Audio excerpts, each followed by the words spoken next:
Hi friends, welcome to the story of Gideon. We are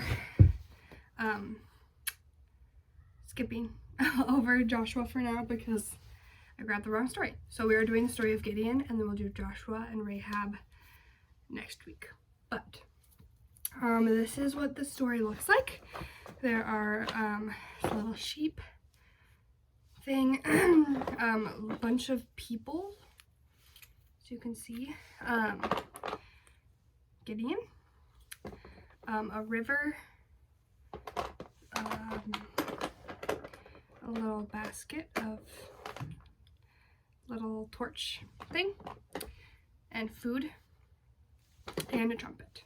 So, if you don't have one of those things in your story, you don't have the full story. So, start by showing the materials to the students, the kids, and ask them questions like, what do you think that this is? What kind of noise do you think it makes? Things like that. You know the drill with that. This is a working mat. We use a working mat to, protect what we're working on, to show that this is my work.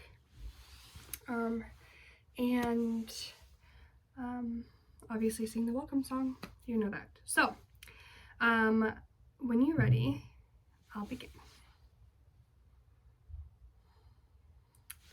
Time passed in the promised land, and people forgot about God.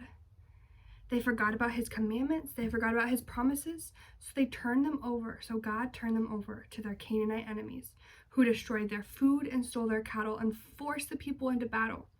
When trouble came, people cried out for God to save them again and again, and over, this is how it happened. And God would answer. He would send prophets to remind the people, don't you remember how I saved you from Egypt, from the hand of Pharaoh, how I parted the Red Sea and the Jordan River, and I gave you this land? I said, I am the Lord, worship me, but you have not obeyed my commandments. And then God, in his mercy, would send another rescue. It happened like this again. And once when the people were in trouble, God sent an angel to a man named Gideon. The angel found Gideon hiding in a winepress where he had been threshing wheat. The Lord is with you, mighty warrior.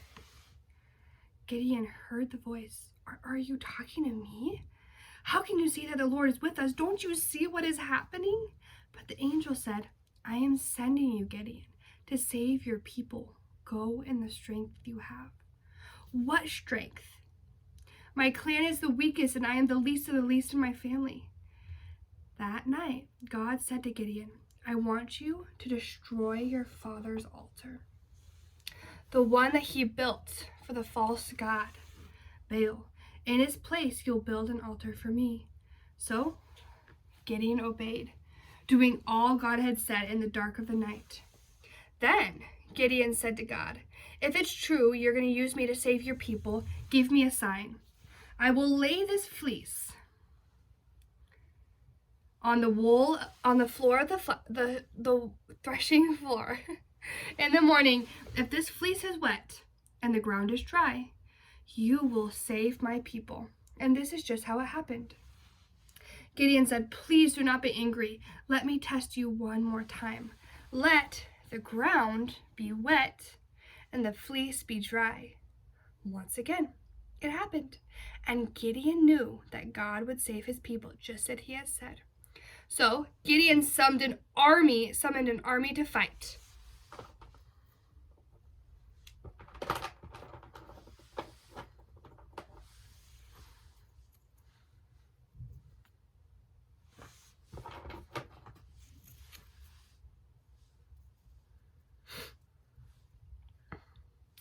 To fight their enemies, the Midianites.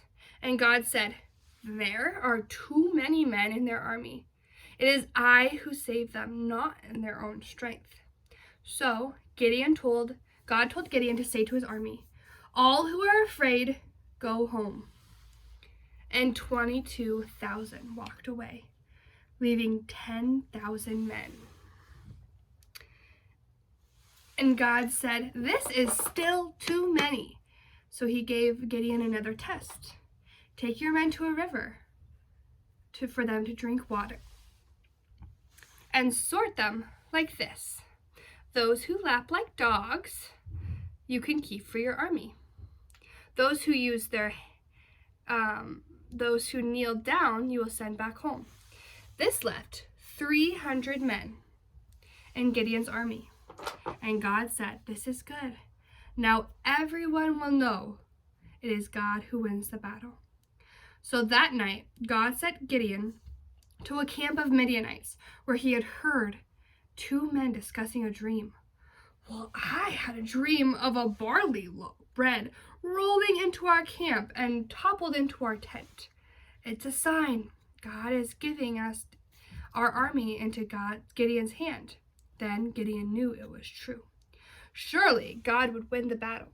The next day, Gideon gathered his army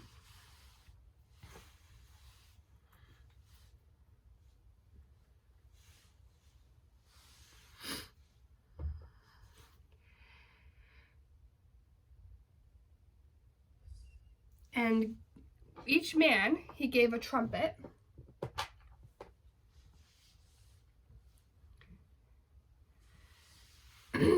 And along with a torch and an empty jar. At God's command, Gideon led the army to surround the Midianite camp. "When I give the signal, blow your trumpets and break your lamps." And Gideon's army did as instructed. They blew the trumpets, bum, bada, bum, and they smashed the jars. "For God and for Gideon," they shouted together. And the Midianite army was defeated by God, and terrified, they ran away. When did the people remember God? I'm wondering, who defeated the Midianites? What was your favorite part in the story? And where do we see the red thread in this story? Thank you. Hope this goes well for you all.